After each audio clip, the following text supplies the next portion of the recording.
Дорогие друзья, не могла я не высказать свое мнение по поводу случившегося теракта, который произошел 22 марта 2024 года в подмосковном Красногорске, в Крокус-Сити-Холл, где одновременно были и дети, и взрослые.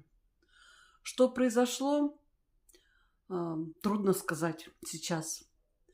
У меня просто один вопрос. Где была охрана? Почему не было охраны?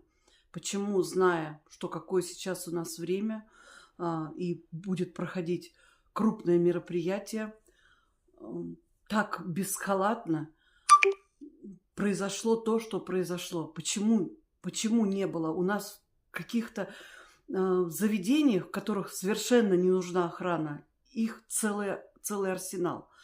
А в такого рода учреждениях его не было, охраны не было. Непонятно мне, вообще непонятно. И также непонятно мне то, что кто это совершил.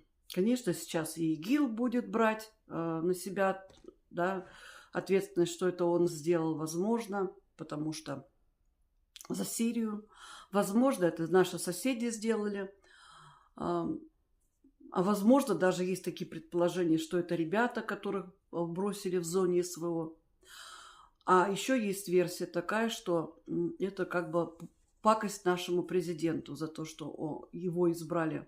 Причем большинство голосов отдали за него и избрали на следующий срок. Я думаю, конечно,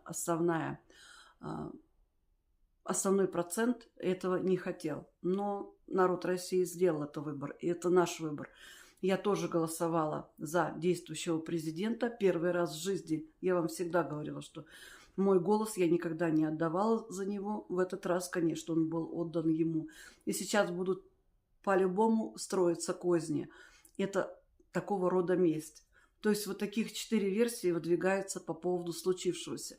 Конечно, сейчас прошло еще там полусуток, не прошло, как это случилось. И конечно, сейчас будут еще и новые версии выдвигаться. И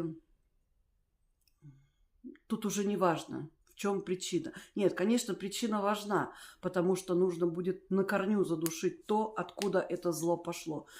Не исправить ничего. Люди погибли. Единственное, что остается, молиться за тех, кто сейчас борется за свою жизнь.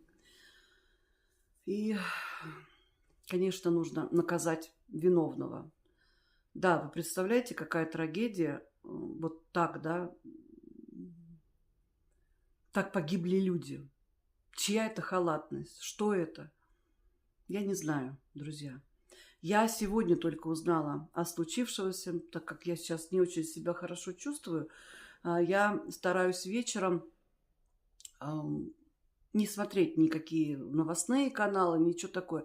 Мы ужинаем, смотрим вечером фильмы, сериалы. И больше я не смотрю новости. 7:30 утра пришел Коля, я еще спала, и он мне сообщил вот эту новость. Я полезла в интернет, и мне стали попадаться сообщения из сообществ блогеров с выражением соболезнования близким, России, все, что случилось. Я считаю, это немножко неправильно. Знаете, написать проще всего. Я считаю, что каждый блогер, который уважает свою публику, все-таки нужен хоть пару слов, но высказать своими словами.